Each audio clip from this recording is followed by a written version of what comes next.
राधे राधे। श्री हरिदास श्री कुंज बिहारी। कैसे हैं आप सभी लोग? आई होप कान्हा जी की कृपा से आप सभी लोग अच्छे होंगे और स्वस्थ होंगे। जय संतोषी माता। संतोषी माता के व्रत की कथा को संपूर्ण रूप से सुनने से, व्रत को करने से हमें पुण्य फल की प्राप्ति होती है, मनोवांछित फल की प्राप्ति होती है। संतोषी माता के व्रत की शुक्रवार के दिन पूजन आरती, धूप दीप नैवेद्य फल समर्पित करके उनका पूजन किया जाता है और अंत में कथा भी श्रवण की जाती है। शुक्रवार के दिन माँ संतोषी का पूजन करने से संतोषी माता की अनंत कृपा बनी रहती है, संतोषी माता प्रसन्न होती हैं। शुक्रवार के दिन जो भी व्यक्ति संतोषी माता का व्रत करता है उसको संतोषी माता के व्रत की कथा अवश्य पढ़नी चाहिए, सुननी चाहिए। संतोषी माता के व्रत की कथा प्रारंभ होती है। एक गांव में एक बुढ़िया रहती थी जिसके 7 बेटे थे। 6 बेटे कमाने वाले थे और एक बेटा निकम्मा था। बुढ़िया 6 बेटों का झूठन 7वें बेटे को दे देती थी। बुढ़िया हमेशा ऐसा ही किया करती।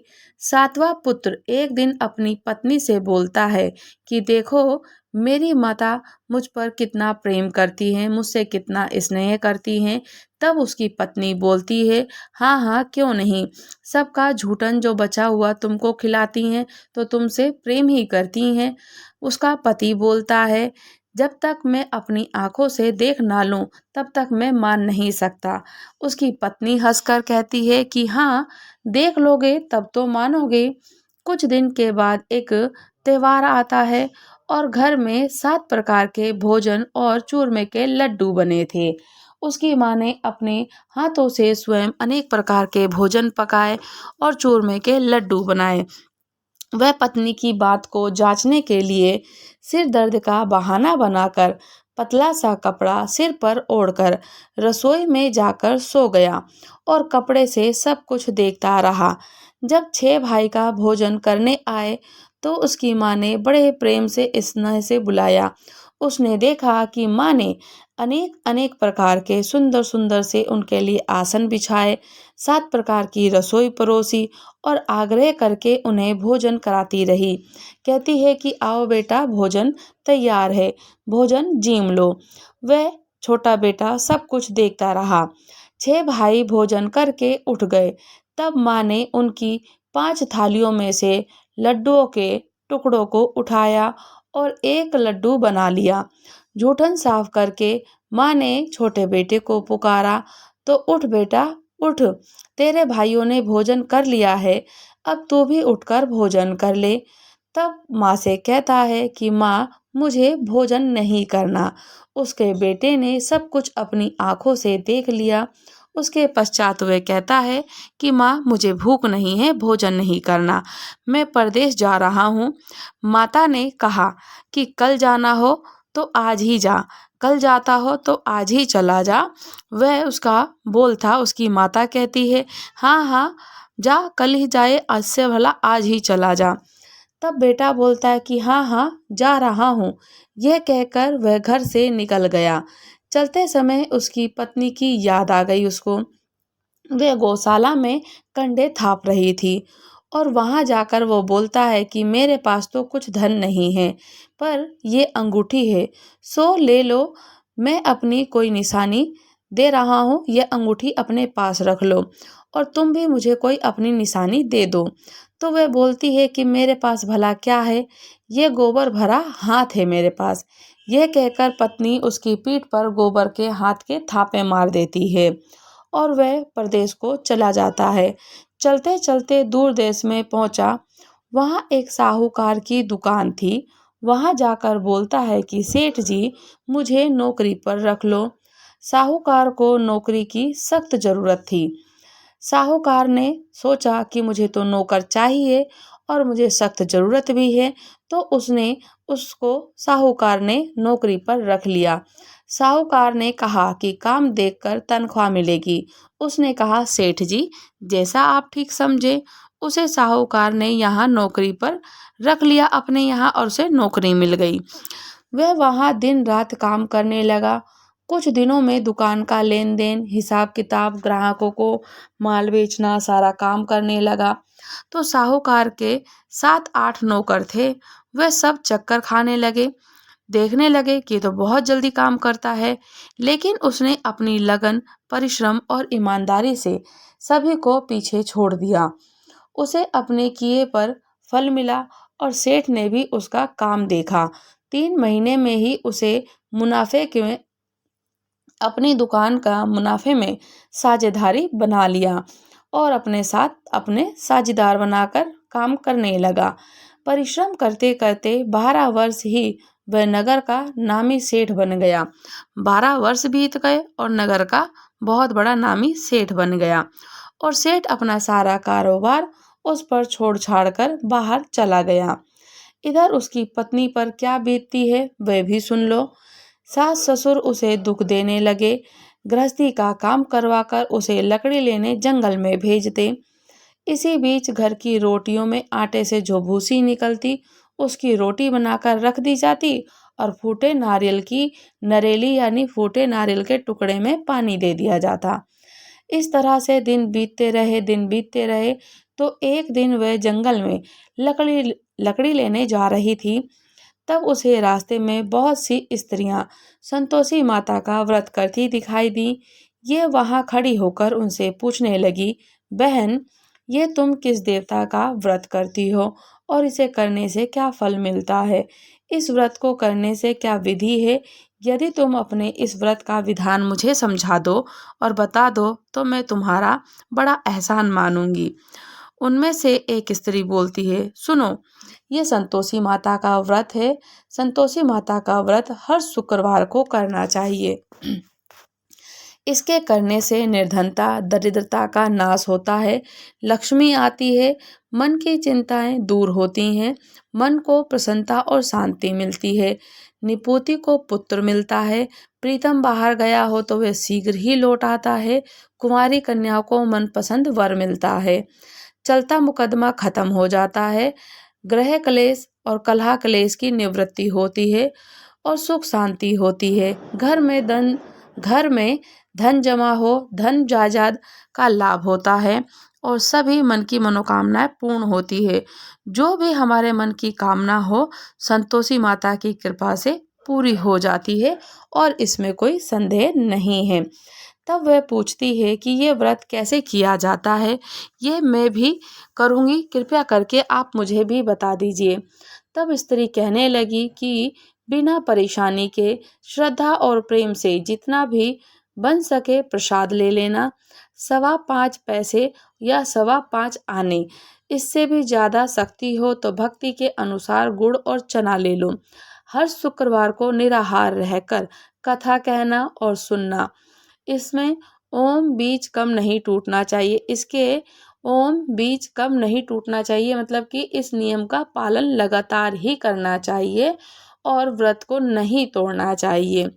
सुनने वाला कोई ना मिले तो घी का दीपक जलाकर कथा को माँ संतोषी के समक्ष बैठकर उनके आगे बैठकर एक पत्र रखकर कहना चाहिए और उनको 1 लोटा जल समर्पित करना चाहिए। संतोषी माता के सामने घी का दीपक जला ले और 1 लोटा जल रख ले, उससे बैठ कर के कथा सुने। इसमें परंतु नियम नहीं टूटना चाहिए, कथा निरंतर चलती ही रहनी चाहिए जब तक कार्य सिद्ध ना हो। नियम पालन करना और कार्य सिद्ध हो जाने पर व्रत का उद्यापन करना। वैसे तो संतोषी माता 3 मास में व्रत का पूरा फल प्रदान करती हैं। यदि किसी के ग्रह खोटे हों तो माता 1 वर्ष में अवश्य उनको अनुकूल कर ही देती हैं। संतोषी माता के व्रत की इतनी शक्ति और प्रधानता है कि 1 मास में, 1 महीने में या 3 महीने में पूरा कर ही देती हैं। कार्य सिद्धि होने पर ही उद्यापन करना चाहिए और बीच में नहीं करना चाहिए। जब तक तुम्हारा कार्य सिद्ध ना हो जाए तब तक व्रत का नियम पालन करते रहना चाहिए। व्रत का उल्लंघन नहीं होना चाहिए, व्रत नहीं टूटना चाहिए और उद्यापन भी नहीं करना चाहिए। उद्यापन जब तुम्हारा कार्य सिद्ध हो जाए तो उद्यापन में 2.5 सेर आटा का खाजा बना लें। इसी के अनुसार खीर और चने का साग बना लें। 8 बच्चों को भोजन कराना है। जहाँ तक मिले देवर जेठ भाई बंधु कुटुंब के लड़के लेना, और ना मिले तो रिश्तेदारों को ले लेना, पड़ोसियों के लड़कों को बुलाना। उन्हें भोजन कराकर यथाशक्ति दक्षिणा देना। माता का नियम पूरा करना चाहिए और ध्यान रखना चाहिए कि उस दिन घर में कोई खटाई ना खाए। ये सुन के वह सब वहाँ से चल दी। रास्ते में लकड़ी के बोझ को बेच दिया और उन पैसों से गुड़ चना लेकर माता संतोषी जी के व्रत की तैयारी कर ली। रास्ते में संतोषी माता के मंदिर में जा माता के चरणों में लौटने लगी, उन्हें दंडवती प्रणाम करने लगी, उनसे विनती करने लगी कि माँ, मैं दीन हूँ, मैं गरीब हूँ, मैं निपट की मूर्ख हूँ, व्रत के नियम में कुछ नहीं जानती हूँ, मैं बहुत दुखी हूँ माता, मेरा दुख तू दूर कर, मैं तेरी शरण में आई हूँ। माता, मेरा दुख तू दूर कर, मैं तेरी शरण में आई हूँ। माता को दया आ जाती है और माता का जब एक शुक्रवार बीतता है व्रत का, तो दूसरे शुक्रवार को उसके पति का पत्र आ जाता है और तीसरे शुक्रवार को उसका भेजा हुआ पैसा आ जाता है। यह देखकर जेठानी मुंह सिकोड़ने लगती है। इतने दिनों के बाद इतना पैसा आया है, इसमें क्या बड़ाई है। लड़के ताने देने लगे। काकी के पास अब पत्र आने लगे हैं, रुपया आने लगा है, अब तो काकी की खातिर बढ़ेगी, अब तो काकी बुलाने से भी नहीं बोलेगी। तो बेचारी सरलता से काकी कहती है, भैया पत्र आए या रुपया आए, हम सबके लिए अच्छा है। ऐसा कहकर आंखों में आंसू भरकर माता संतोषी के मंदिर में जा पहुंची। मातेश्वरी के चरणों में गिरकर रोने लगी कि माँ, मैंने तुमसे पैसा नहीं मांगा, मैंने कब कहा कि मुझे पैसा चाहिए, मुझे पैसे से क्या काम है, मुझे तो अपने सुहाग से काम है, मैं तो अपने स्वामी के दर्शन और सेवा मांगती हूँ। तब माता ने प्रसन्न होकर कहा कि जा बेटी, तेरा स्वामी जल्द ही आएगा। यह सुनकर खुशी से बावली होकर वह घर आकर काम करने लगी। तब संतोषी माँ विचार करने लगी, इस भोली पुत्री से मैंने तो कह दिया कि तेरा पति शीघ्र ही आएगा, पर आएगा कहाँ से? वह तो इसे स्वप्न में भी याद नहीं करता, उसे इसकी याद दिलाने तो मुझे ही जाना पड़ेगा। तब संतोषी माता ने उस बुढ़िया के बेटे को स्वप्न में समझाया कि पुत्र, तेरी घरवाली कष्ट में है और कष्ट उठा रही है, और ये बोला है कि हाँ माँ, मेरी पत्नी कष्ट उठा रही, ये तो मुझे मालूम है, परंतु मैं क्या करूँ, वहाँ कैसे जाऊँ, परदेश की बात है, लेन देन का सारा हिसाब किताब है, कोई जाने का रास्ता नजर नहीं आता, आप ही कोई राह दिखाइए कि मैं वहाँ कैसे जाऊँ। माँ संतोषी कहने लगी कि सवेरे नहा धोकर संतोषी माता का नाम लेकर घी का दीपक जलाकर दंडवत कर और दुकान पर जाकर बैठ जाना। देखते देखते तेरा लेन देन भी चुक जाएगा, जमा माल भी बिक जाएगा, सांझ होते होते धन का ढेर लग जाएगा, धन आ जाएगा। और वह अगले दिन सुबह बहुत जल्दी उठा। उसने अपने मित्र बंधुओं को परिचित से स्वप्न में बता दिया, जो माता संतोषी का आदेश था। उसने स्वप्न में बताई कई बातें सुना दी। वे सब उसकी बात सुनकर उसकी खिल्ली उड़ाने लगे। वे कहने लगे कि कहीं कभी सपने की बात तो सच्ची होती है, बता भला कभी कहीं सपने की बात सच्ची होती है। एक बूढ़ा व्यक्ति बहुत समझदार था। तब वह बोला कि देखो भाई, मेरी बात मानो, इस तरह सच या झूठ कहने की बदले देवता ने जैसा कहा, माता ने जैसा कहा वैसा ही करना, तेरा क्या जाता है भले। बूढ़े की बात मानकर नहा धोकर उसने संतोषी माता को प्रणाम किया, फिर एक घी का दीपक जलाकर दुकान पर जाकर बैठ गया। शाम तक धन का ढेर लग गया। वह हैरान रह गया। मन में संतोषी माता का नाम लेकर प्रसन्न होकर घर जाने का रास्ता पकड़ने लगा। वहां जाता है तो उससे पहले गहने, कपड़े और सामान खरीदने लगा। सब काम से निपट अपने घर को रवाना होता है। उधर उसकी पत्नी जंगल में लकड़ी लेने आई। लौटते लौटते वह थक गया था और उसकी पत्नी भी थक गई थी। लौटते वक्त थक जाने के कारण संतोषी माता के मंदिर पर विश्राम करने वो स्त्री बैठ गई। यह तो उसका रोज रुकने का ठिकाना और स्थान था। धूल उड़ती देख उसने माता से पूछा कि हे संतोषी माता, ये धूल कैसी उड़ रही है? माँ ने कहा कि हे पुत्री, तेरा पति आ रहा है। अब तू ऐसा कर, लकड़ियों के 3 गट्ठर यानी कि 3 बोझ बना दे। एक नदी के किनारे रख, दूसरा मेरे मंदिर पर रख और तीसरा अपने सर पर रख। तेरे पति को लकड़ी का गड्ढा देखकर मोह पैदा हो जाएगा। ये वहां रुकेगा, नाश्ता पानी बनाकर खाकर और मुझसे मिलने जाएगा। तब खाकर माँ से मिलने आएगा। तू लकड़ी का बोझ उठाकर जाना और बीच चौक में गड्ढा डालकर 3 आवाजें जोर से लगाना, लो सासू जी, लकड़ियों का गट्ठा लो, लकड़ियों का गट्ठा लो, भूसी रोटी में मुझे भूसी रोटी पानी दो, भूसी के रोटी दो, नारियल के खोपरे में पानी दो। इस प्रकार से 3 बार आवाज लगाना। लकड़ियों का बोझ ढककर उठा करके पटकना और कहना, भूसे की रोटी दो, नारियल के खोपरे में पानी दो, आज कौन मेहमान आया? तब संतोषी माता की बात सुनकर वह बहुत अच्छा कहकर और प्रसन्न होकर मन में लकड़ियों के 3 बोझ बना लेती है और एक नदी के तट पर रखती है, दूसरा माता के मंदिर पर रख देती है।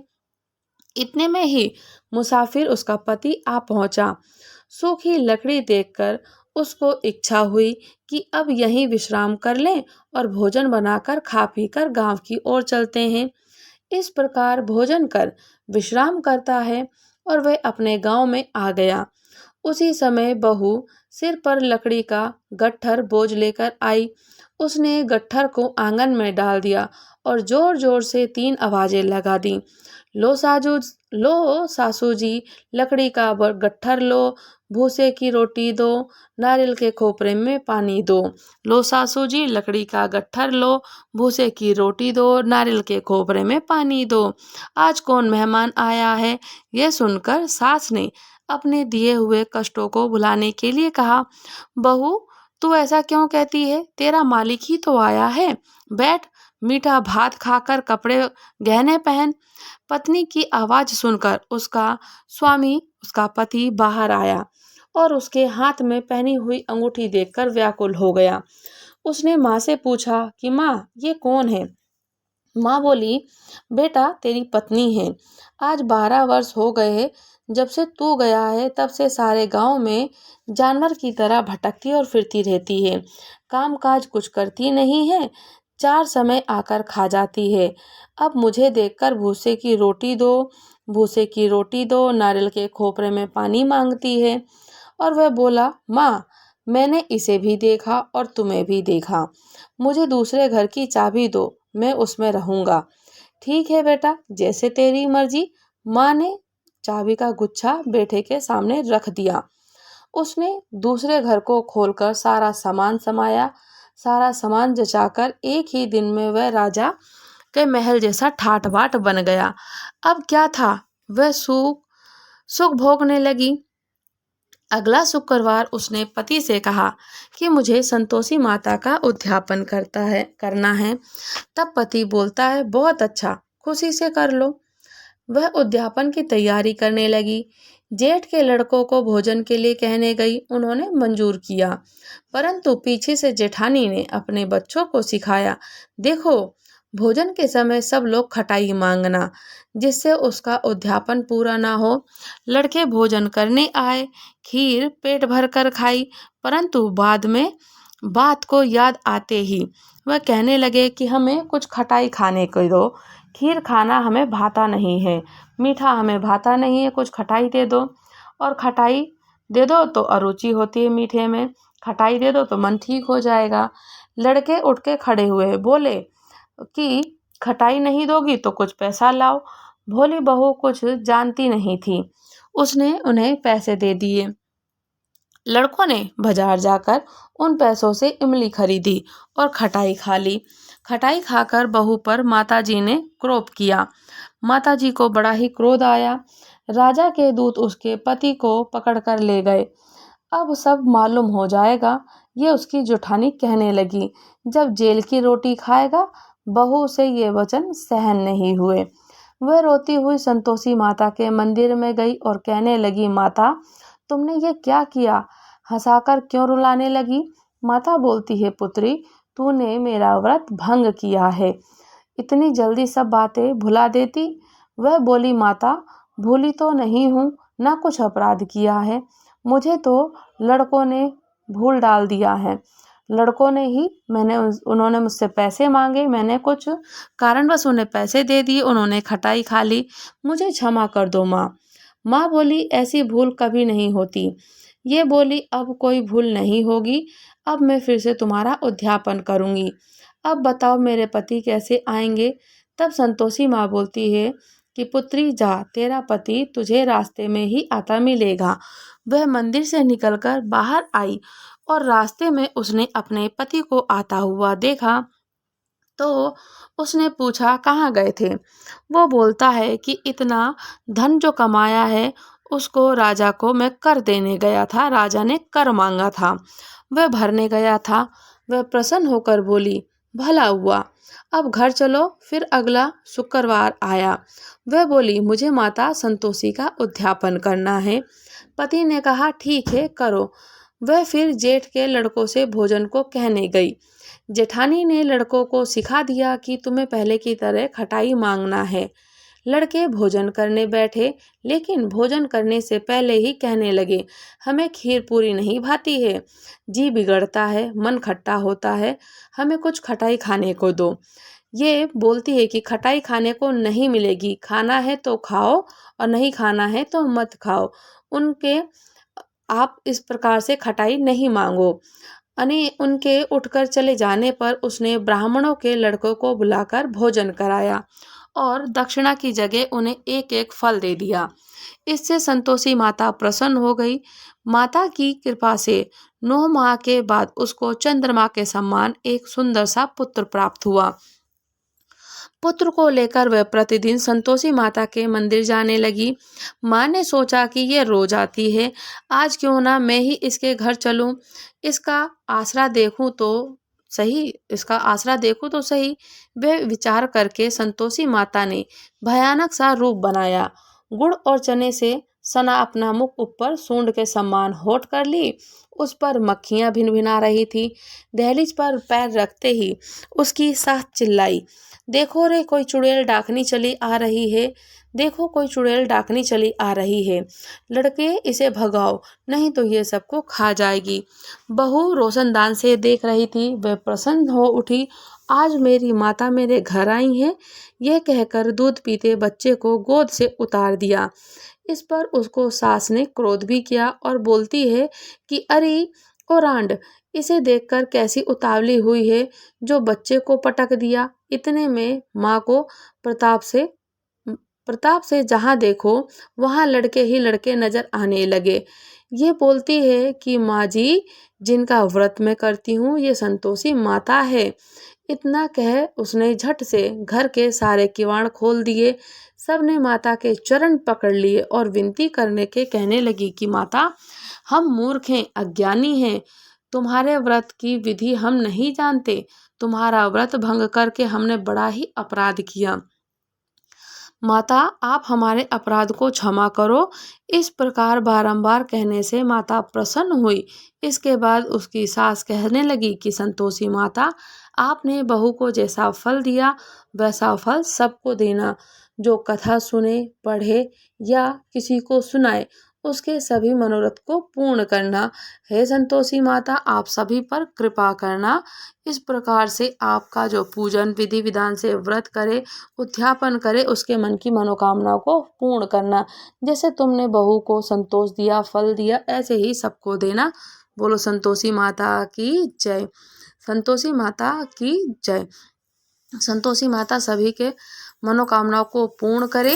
संतोषी माता के व्रत की कथा करने से, सुनने से और उनके व्रत को करने से मनोवांछित फल की प्राप्ति होती है। श्री ठाकुर जी के साथ अपनी अनंत कृपा बनाए रखें। राधे राधे। श्री हरिदास श्री कुंज बिहारी। अगर आप लोग हमारे चैनल पर नए हैं तो चैनल को लाइक शेयर सब्सक्राइब करना बिल्कुल ना भूलें और मुझे कमेंट्स करके ज़रूर बताइएगा कि आप लोग भी क्या संतोषी माता का व्रत करते हैं, और अगर संतोषी माता का व्रत करते हैं तो किस प्रकार से आप सभी लोग श्री माता का व्रत की कथा सुनते हैं। राधे राधे।